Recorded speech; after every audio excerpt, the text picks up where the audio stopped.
నేటి దినము కొరకై ఏర్పాటు చేయబడిన క్రొత్త నిబంధన వాక్య భాగముగా పరిశుద్ధుడైన మత్తయి రాసిన సువార్త 12వ అధ్యాయము 22వ వచనం నుండి 50వ వచనం వరకు చదువుకుందాము. అప్పుడు దయ్యము పట్టిన గ్రుడ్డివాడును మూగవాడునైన ఒకడు ఆయన యొద్దకు తేబడెను. ఆయన వానిని స్వస్థపరిచినందున ఆ మూగవాడు మాటలాడు శక్తియు చూపును గలవాడాయెను. అందుకు ప్రజలందరూ విస్మయం ఉంది. ఈయన దావీదు కుమారుడు కాడా అని చెప్పుకొనుచుండిరి. పరిసయ్యులు ఆ మాట విని, వీడు దయ్యములకు అధిపతి అయిన బయల్జెబూలు వలననే దయ్యములను వెళ్ళగొట్టుచున్నాడు గాని మరి ఒకని వలన కాదనిరి. ఆయన వారి తలంపులను ఎరిగి వారితో ఇట్లనెను, తనకు తానే విరోధంగా వేరుపడిన ప్రతి రాజ్యము పాడైపోవును.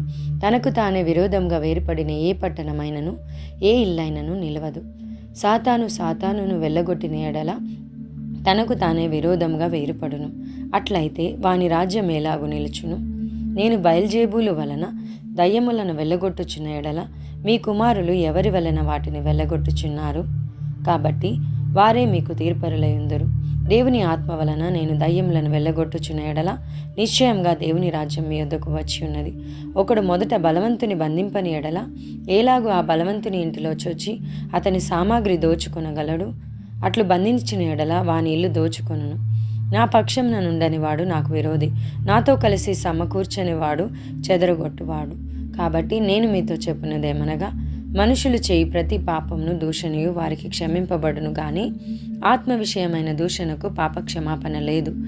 మనుష్య కుమారునికి విరోధంగా మాటలాడువానికి పాపక్షమాపణ కలదు గాని పరిశుద్ధాత్మకు విరోధంగా మాటలాడువానికి ఈ యుగమందైనను రాబోవు యుగమందైనను పాపక్షమాపణ లేదు. చెట్టు మంచిదని ఎంచి దాని పండును మంచిదే అని ఎంచుడి, లేదా చెట్టు చెడ్డదని ఎంచి దాని పండును చెడ్డదే అని ఎంచుడి. చెట్టు దాని పండు వలన తెలియబడును. సర్ప సంతానమా, మీరు చెడ్డవారై ఉండి ఏలాగు మంచి మాటలు పలకగలరు? హృదయమందు నిండి ఉండు దాన్ని బట్టి నోరు మాటలాడును గదా. సజ్జనుడు తన మంచి ధననిధిలో నుండి సద్విషయములను తెచ్చును, దుర్జనుడు తన చెడ్డ ధననిధిలో నుండి దుర్విషయములను తెచ్చును. నేను మీతో చెప్పినదేమనగా, మనుషుల పలుకు వ్యర్థమైన ప్రతి మాటను గూర్చి విమర్శ దినమున లెక్క చెప్పవలసి ఉండును. నీ మాటలను బట్టి నీతిమంతుడవని తీర్పు నొందుదువు, నీ మాటలను బట్టి అపరాధివని తీర్పు నొందుదువు.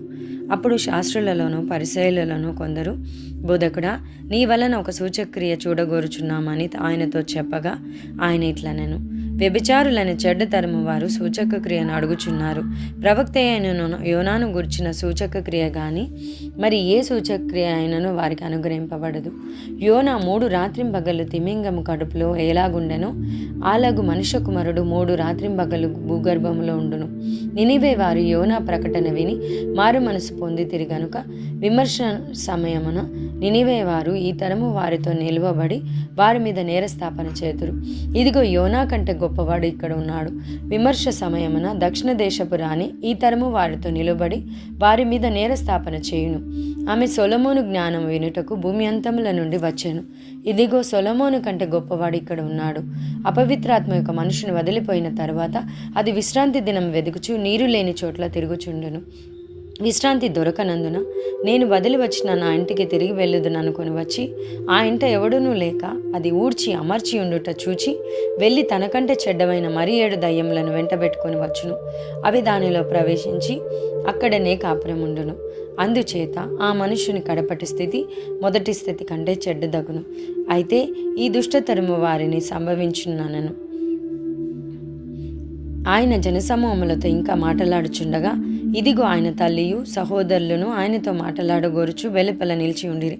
అప్పుడు ఒకడు, ఇదిగో నీ తల్లియు నీ సహోదరులను నీతో మాట్లాడవలెనని వెలుపల నిలిచి ఉన్నారని ఆయనతో చెప్పాను. అందుకు ఆయన తనతో ఈ సంగతి చెప్పిన వాని చూచి, నా తల్లి ఎవరు, నా సహోదరులెవరు అని చెప్పి తన శిష్యుల వైపు చేయి చాపి, ఇదిగో నా తల్లియు నా సహోదరులను, పరలోకమందున నా తండ్రి చిత్తము చొప్పున చేయువాడే నా సహోదరుడును నా సహోదరియు నా తల్లియు అనెను. పరిశుద్ధ వాక్యంలో దేవుడు దీవించి ఆశీర్వదించునుగాక.